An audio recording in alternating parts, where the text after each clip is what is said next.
أعوذ بالله من الشيطان الرجيم. بسم الله الرحمن الرحيم. إن قارون كان من قوم موسى فبغى عليهم فآتيناه من الكنوز ما إن مفاتحه لتنوء بالعصبة أولي القوة قال له قومه لا تفرح قال لا يحب الفرحين.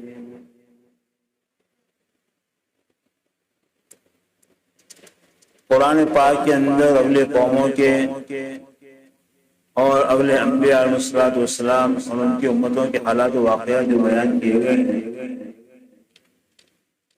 تو اتنے بات سمجھ لینی چاہیے کہ قرآن پاک کوئی تاریخ کی کتاب نہیں، بلکہ قرآن پاک اصلاح اور انسان کو جو ہے آخرت کے تیار کرنے کے لیے نازل کیا گیا۔ اس کے اندر تذکیر و موعظت کی باتیں ہیں، لہذا قرآن پاک کے اندر کوئی بھی واقعہ مسلسل بیان نہیں ہوتا، اللہ یہ کہ کچھ واقعات ایسے ہیں جیسے کہ حضرت یوسف علیہ السلام کا واقعہ، مسلسل کئی جو ہیں حقوق کے اندر اس کا بیان، لیکن ان بیان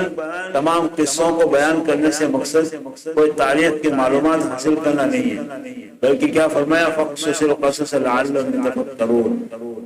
آپ جو ہے لوگوں کے سامنے اگلے قوموں کے حالات و واقعات کو بیان کیجیے، قصوں کو، تاکہ وہ اس کے اندر غور و فکر کرے،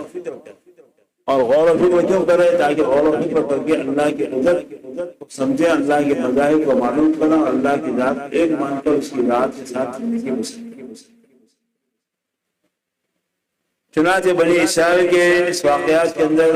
بہت ساری عبرت اور نصیحت کی باتیں ہیں جو انشاءاللہ بعد میں خلاصے کے طور پر بیان ہوگی۔ حضرت موسیٰ علیہ السلام کو جیسے قارون جیسے فرعون جیسے ظالم بادشاہ سے پلہ پڑا تھا اور اس سے مقابلہ تھا، ایسے ہی جو ہے حضرت موسیٰ علیہ السلام کے زمانے میں بنی اسرائیل کا ایک آدمی جس کا نام قارون تھا، قرآن پاک نے قارون بیان کیا، ان قارون۔ یہ قارون کون تھا؟ اس کے بارے میں مفسرین نے بہت سارے اقوال بیان کیے ہیں، لیکن حضرت عبداللہ ابن عباس رضی اللہ تعالیٰ عنہ سے نقل ہے، جیسے کہ علامہ ابن کثیر نے اپنی کتاب البدایہ والنہایہ کے اندر بھی لکھا ہے کہ قارون جو ہے حضرت موسیٰ علیہ السلام کا چچا زاد بھائی تھا۔ قارون کے باپ کا نام یسہر ابن قاہد تھا اور حضرت موسیٰ علیہ السلام کے باپ کا نام عمران ابن قاہد، اس اعتبار سے دونوں چچا زاد بھائی، لیکن یہ جو ہے ابتدا میں فرعون کی ملازمت میں تھا اور بنی اسرائیل کی خبریں اس کو پہنچاتا تھا، گویا بنی اسرائیل کے بارے میں یہ جو فرعون کا مخبر تھا۔ اور جیسے پہلے بھی آپ نے سنا کہ بنی اسرائیل کے اندر ایک سامری تھا جس نے لوگوں کو بشرے کی پوجا پر لگا دیا تھا، ایسے ہی یہ جو ہے یہ قارون بھی جو حضرت موسیٰ علیہ السلام کے دین میں یقین نہیں رکھتا تھا، بلکہ یہ بھی اندر ہی اندر جو ہے کفر چھپاتا تھا۔ اسی وجہ سے سامری کو بھی منافق کہا گیا اور جو قارون بھی تقریباً اسی عقیدہ رکھتا ہے۔ حضرت موسیٰ علیہ السلام کے زمانے میں یہ آدمی جو ہے بڑی دولت و ثروت کا مالک تھا، اللہ تبارک و تعالیٰ اس کو خوب دولت عطا فرمائی تھی، اتنی دولت عطا فرمائی تھی کہ اس کی خزانے کی چابیاں جو ہیں قرآن پاک میں تو مضبوط جماعت کی چابیوں کو اٹھانے والے، ظاہر بات ہے کہ 100-200 چابیاں ہوں یا 500 تو اس کے لیے کوئی جماعت نہیں چاہیے، ایک آدمی بھی اس کو اٹھا سکتا۔ پاک نے کیا کہا؟ لَتَنُوءَ بِالْعُصْبَةِ، ایک مضبوط جماعت اس سے چابیوں کو اٹھانے والی، اتنی زیادہ دولت۔ اور یہاں تک کہ بعض مورخین نے لکھا ہے کہ بڑے بڑے گوداموں کی چابیاں اٹھائیں، چھوٹے گوداموں کی چابیاں تو پھر وہ بڑے گودام کے اندر رکھ دی جائے، اس سے اندازہ لگا۔ اسی وجہ سے بعض حضرات نے کہا ہے کہ یہاں پر مثقال ذرہ اونٹوں کی جماعت، یعنی 100 اونٹ یا 40 اونٹوں کے اوپر اس کی چابیاں لا دی جاتی ہے، تو اس سے اندازہ لگتا ہے کہ جو اس کے پاس سونے چاندی ہیرے جواہر کے ڈھیر کے ڈھیر۔ اللہ تبارک و تعالیٰ جو ہے کسی کو دولت دیتا ہے تو دولت دینے سے مقصد اس کی آزمائش ہوگی، اگر گنہگاروں کو اور نافرمانیاں کرنے والوں اور بغاوت کرنے والوں کو دولت ملے تو سمجھ لینا چاہیے کہ اللہ کی طرف سے الٹیمیٹم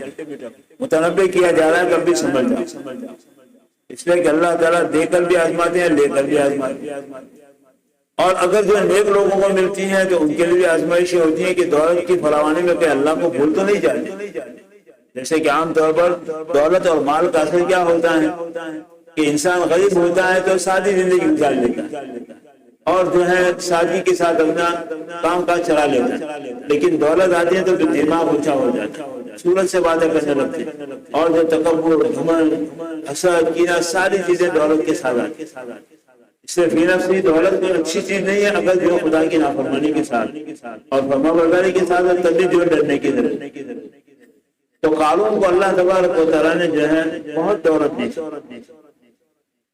لیکن اپنی دولت کی بنیاد کے اوپر وہ اپنی ہی قوم کو بہت حقیر سمجھتا ہے۔ حالانکہ جو ہے وہ بھی حضرت موسیٰ علیہ السلام کی قوم میں سے تھا، یعنی بنی اسرائیل میں سے تھا،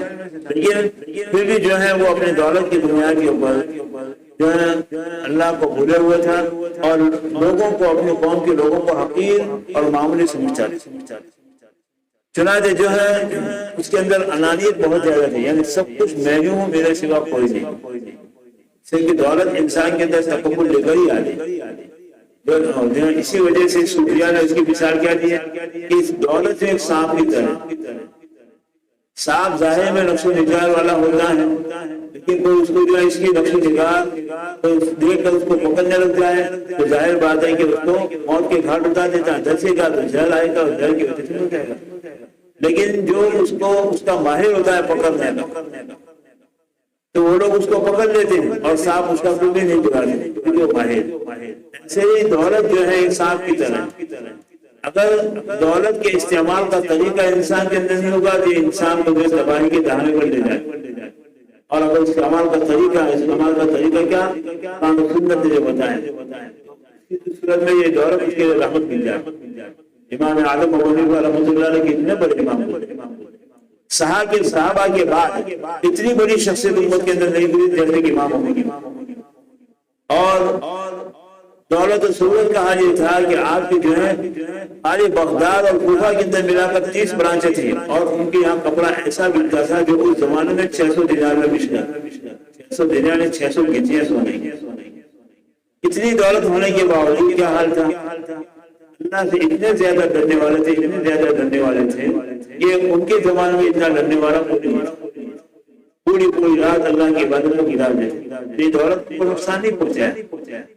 تو بہرحال قارون کے پاس دولت تھی، سب کچھ تھا، لیکن استعمال کا طریقہ نہیں۔ چنانچہ حضرت موسیٰ علیہ السلام اس کو بھی بہت زیادہ نصیحتیں کرتے تھے، اس کو سمجھاتے تھے، لیکن اس کا دماغ کے اندر غرور اور گھمنڈ پڑا ہوا تھا، اور جو ہے حضرت موسیٰ علیہ السلام کی نصیحت کو ایک لاپرواہی کے ساتھ ٹھکرا دیتا۔ اگرچہ حضرت اس کے پاس طاقت نہیں تھی، لیکن حضرت موسیٰ کا کچھ بگاڑ نہیں سکتا تھا، اس لیے کہ نبی کی پشت پر اللہ کی مدد ہوا، ہر مومن کے پشت پر ہوتی، لیکن نبی کے اوپر تو اور زیادہ ہوتی۔ تو قارون جو ہے اپنے قوم کو حقیر سمجھتا تھا، لوگوں پر ظلم بھی کرتا تھا، حضرت موسیٰ علیہ السلام اس کو سمجھاتے بھی تھے، لیکن اپنے غرور اور گھمنڈ کی بنیاد کے اوپر حضرت موسیٰ علیہ السلام کے بات کو ٹھکرا دیتا۔